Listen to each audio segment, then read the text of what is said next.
Muy buenos días, espero se encuentre bien. En este video veremos el tema América Latina en el siglo XX.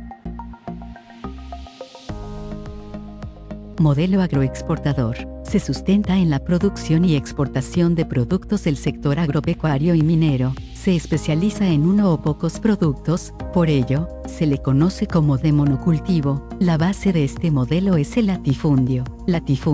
El latifundio es una explotación agraria de grandes dimensiones. La extensión necesaria para considerar una explotación latifundista depende del contexto. En Europa un latifundio puede tener algunos cientos de hectáreas. En Latinoamérica puede superar fácilmente las 10.000 hectáreas. Populismo. El origen del populismo está ligado a la crisis del modelo agroexportador y el descontento social frente a las oligarquías tradicionales. El populismo buscó el progreso económico, la reforma institucional, la democratización, la justicia social y la defensa de la libertad. Liberalismo. El liberalismo es una filosofía política que defiende la libertad individual, la iniciativa privada y limita la intervención del Estado y de los poderes públicos en la vida social, económica y cultural. Asimismo, se identifica como una actitud que propugna la libertad y la tolerancia en las relaciones humanas.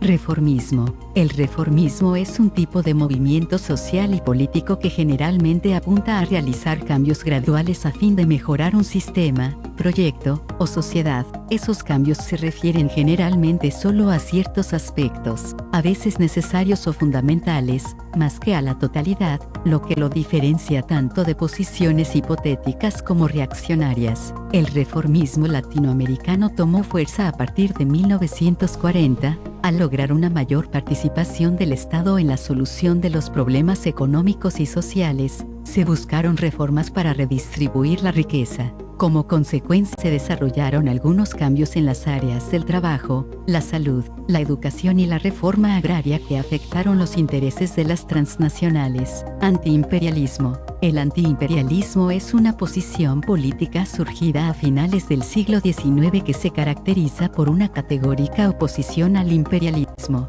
El pensamiento antiimperialista está estrechamente vinculado al cuestionamiento de los mecanismos de dependencia neocolonial, caracterizados por mecanismos de sujeción económicos y financieros. En América Latina las fuerzas políticas orientadas a promover cambios sociales, adoptaron programas de liberación nacional, abiertamente antiimperialistas.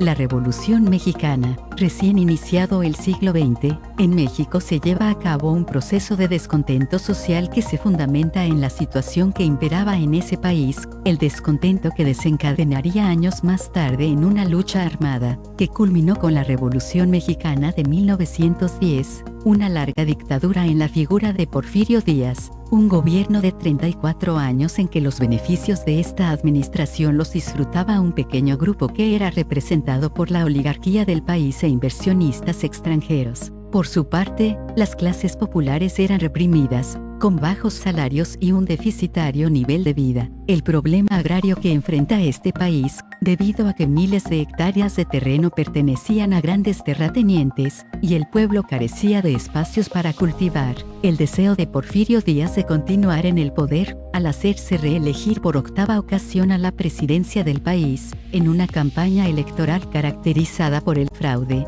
Francisco Madero, de orientación liberal, no acepta el resultado de la elección. Desarrollo del conflicto. Las protestas y la insurrección campesina no le permitieron a Díaz mantenerse en el poder. Madero asumió el poder político, pero fue asesinado en 1913 por Victoriano Huerta. En el país se desarrollaron varias luchas por el poder que se extendieron por varios años. De los campesinos surgieron los líderes Francisco Pancho Villa, en el norte, Emiliano Zapata en el sur. Los obreros buscaron garantías sociales y mejorar la condición de vida de todos los mexicanos. En marzo de 1913, Venustiano Carranza toma el poder con el apoyo de los Estados Unidos. En 1916, Carranza convocó a una asamblea constituyente que aprobó la Constitución de 1917, en la cual se consolidaron algunas reformas económicas y sociales como la propiedad de la tierra y la protección de los trabajadores. En las elecciones posteriores, Carranza fue elegido presidente de la República, pero Zapata mantuvo la insurrección en el sur hasta que fue asesinado en 1919. Consecuencias: incorporación de la Constitución Política de 1917, nacionalización de las riquezas minerales, ferrocarriles y la banca, garantías sociales y el derecho a la sindicalización. Surge el Partido Revolucionario Institucional, que estuvo en el gobernar por casi 70 años. Revolución cubana. La Revolución cubana es el principal resultado del movimiento revolucionario cubano de izquierda que provocó la caída del régimen del dictador Fulgencio Batista y la llegada al poder del líder del ejército guerrillero, Fidel Castro. Como los revolucionarios continúan en el poder desde entonces, se considera a la revolución como el periodo comprendido entre el alzamiento contra Batista y la actualidad. Consecuencias: instalación de un gobierno socialista que se ha mantenido hasta la actualidad. Reforma agraria, se da la eliminación del latifundio, fin de la presencia de los Estados Unidos en territorio cubano. El gobierno establece la pena de muerte, se dio un bloqueo económico por parte de los Estados Unidos. El gobierno cubano recibió apoyo de la Unión Soviética. Cuba se convirtió en amenaza para el capitalismo en Centroamérica. Los procesos de urbanización, sus implicaciones sociales y económicas. Durante el siglo XX, América Latina experimentó un notable aumento en la población y se dio un crecimiento demográfico importante, debido a la alta tasa de nacimientos, a la poca mortalidad. Además, se mejoraron los servicios de salud y educación para evitar enfermedades, modelos de sustitución de importaciones y la CEPAL. Al final de la década de 1940, la CEPAL, Comisión Económica para América Latina, propone a los países latinoamericanos un nuevo modelo económico, que permitiera a estos países modificar su situación económica, que fundamentalmente se basaba en la economía agroexportadora, hacia el desarrollo de un modelo de industrialización. A este modelo se le conoce con el nombre de sustitución de importaciones. Muy bien, con esto llegamos al final de este video. En este video iniciamos hablando del modelo agroexportador, vimos las revoluciones de México y la de Cuba, y por último vimos el modelo de sustitución de importación y la CEPAL. Gracias y que esté muy bien.